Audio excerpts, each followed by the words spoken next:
Good morning, welcome to 30/60. నేను ప్రతిభ. ముందుగా headlines చూద్దాం. కళ్లల్లో భక్తి, కర్రల్లో పౌరుషం, మళ్లీ రక్తం చిందిన దేవరగట్టు సమరం. వెలగపూడి సచివాలయంలో సీఎం పేషి రెడీ. ఇవాళ కొత్త కార్యాలయ ప్రవేశం చేయబోతున్న బాబు.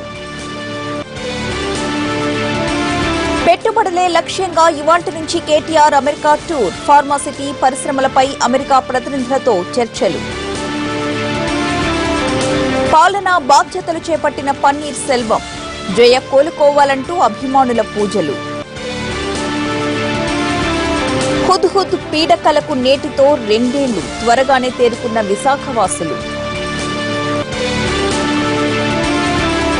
పాంపోర్లో కొనసాగుతున్న ఉగ్ర ఆపరేషన్. ఇవాళ బిల్డింగ్ ను పేల్చేసే వ్యూహంలో బలగాలు. కర్నల సమరంతో కర్నూలు వాసులు దసరా సంబరాలు ముగించారు. 3 గ్రామాల ప్రజలు 2 వర్గాలుగా విడిపోయి దేవరగట్టు మాలమల్లేశ్వర స్వామి ఆలయంలో కర్రలతో రక్తాలు కారేలా కొట్టుకున్నారు.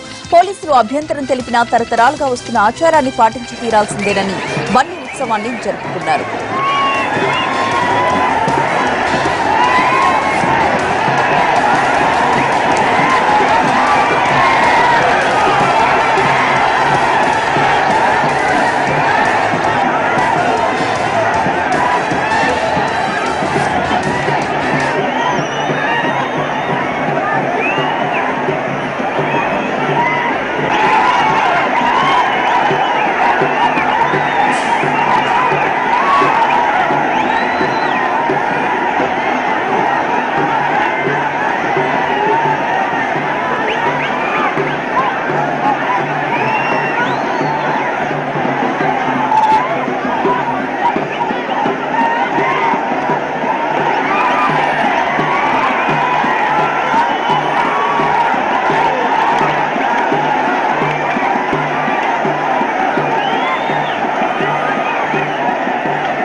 ముందుగా మాలమల్లేశ్వర స్వామి కళ్యాణ మహోత్సవం వైభవంగా జరిగింది. తరువాత నెరణికి తండా, కొత్తపేట గ్రామాల భక్తులు కొండపై ఉన్న ఉత్సవ విగ్రహాలను పల్లకిలో కొండ కిందకు తీసుకొచ్చారు. వేలాది మంది భక్తులు జైత్రయాత్ర నిర్వహించారు. ఆ సమయంలో దేవుని పల్లకి ముందుకు తీసుకువెళ్లే పేరుతో భక్తులు కర్రలతో సమరం చేశారు.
అలా జైత్రయాత్ర దేవరగట్టు అటవీ ప్రాంతంలో ఉన్న ముండ్లబద్ద వద్దకు వెళ్లింది. అక్కడి నుంచి మాలమల్లేశ్వర స్వామి తిరుగాడిన పాదాలగట్టు ప్రాంతానికి చేరుకుంది. అక్కడి నుంచి రాక్షస గుళ్ల వద్దకు వెళ్లి రక్తాన్ని గుండ్లకు రాశారు. అక్కడి నుంచి పాదయాత్రగా భక్తులు సెమీ వృక్షం కిందకు చేరుకుని కర్రలను పల్లకిని కిందకు దించి పూజలు నిర్వహించారు.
దేవరగట్టు బన్నీ ఉత్సవానికి కర్ణాటక, తమిళనాడు నుంచి కూడా భక్తులు తరలివచ్చారు. ఈ ఉత్సవంలో ఎటువంటి అవాంతరాలు జరగకుండా 1300 మంది పోలీసులతో భద్రతను ఏర్పాటు చేశారు.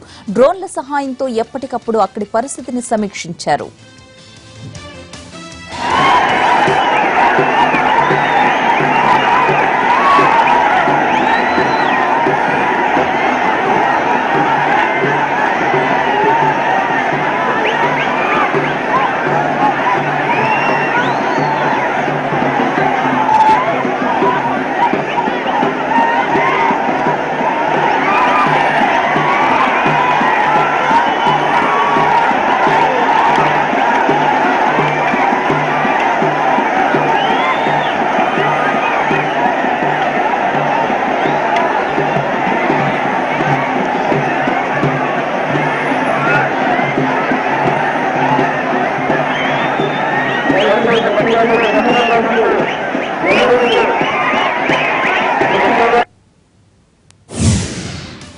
అమరావతి కేంద్రంగా పూర్తిస్థాయి పరిపాలన విషయంలో ఇప్పటికే చాలా అడుగులు వేసిన ఏపీ సర్కార్ మరో అడుగు వేస్తోంది. ఏపీలోని కొత్త సచివాలయంలో ఈ రోజు సీఎం చంద్రబాబు తన ఛాంబర్ను లాంఛనంగా ప్రారంభిస్తున్నారు.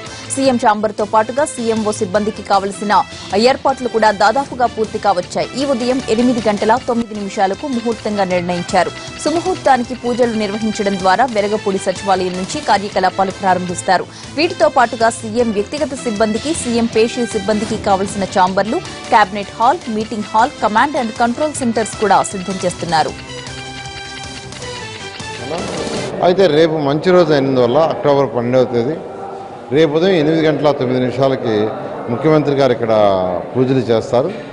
తర్వాత చిన్న వర్క్స్, ఫినిషింగ్ వర్క్స్ ఉంటే వీటన్నిటిని కూడా ఈ నెల 22వ తేదీకి పూర్తి చేయడం జరుగుతుంది. ఈ విధంగా రేపు నుంచి ముఖ్యమంత్రి గారు కూడా ఇక్కడికి వస్తున్నారంటే పూర్తిగా పరిపాలన ఇక్కడి నుంచే 100% జరుగుతుందని. తెలంగాణ ఐటీ, మున్సిపల్ శాఖ మంత్రి కేటీఆర్ నేటి నుండి అమెరికాలో పర్యటిస్తారు. వారం రోజుల పాటుగా Washington, New Jersey, New York, Silicon Valley, Minnesota, చికాగోలో జరిగే కార్యక్రమాల్లో ఆయన పాల్గొంటారు. సిలికాన్ వ్యాలీలో టీ బ్రిడ్జ్ ప్రారంభోత్సవ కార్యక్రమానికి మంత్రి హాజరవుతారు. ప్రభుత్వం ప్రతిష్టాత్మకంగా ఏర్పాటు చేయనున్న ఫార్మాసిటీకి సంబంధించి అమెరికా ప్రతినిధులతో ఆయన ప్రత్యేకంగా సమావేశమవుతారు. రాష్ట్రానికి పెట్టుబడులే లక్ష్యంగా కేటీఆర్ పర్యటన కొనసాగనుంది. విశాఖ నగరంతో పాటుగా ఉత్తరాంధ్రలోని 3 జిల్లాలను అతలాకుతలం చేసేసిన హుద్హుద్ తుఫాన్కు నేటితో 2 ఏళ్లు. జనజీవనంలో ప్రళయాన్ని సృష్టించిన హుద్హుద్ శ్రీకాకుళం, విశాఖ, విజయనగరం, తూర్పుగోదావరి జిల్లాలకు అపార నష్టాన్ని మిగిల్చింది. సమాచార వ్యవస్థను చిన్నాభిన్నం చేయడంతో పాటుగా వేల ఎకరాల్లో పంటలను ముంచెత్తింది. ముఖ్యంగా హుద్హుద్ విసిరిన పంజాకు ఏపీ వాణిజ్య రాజధాని విశాఖపట్నం విషాద నగరంగా మారిపోయింది. 2014 అక్టోబర్ 12న ఉదయం 8 గంటల నుంచి మధ్యాహ్నం 12 గంటల మధ్య ప్రాంతంలో గంటకు 210 కిలోమీటర్ల వేగంతో విశాఖ వద్ద హుద్హుద్ తీరాన్ని దాటింది. బ్రేక్ తీసుకుందాం. Stay with us.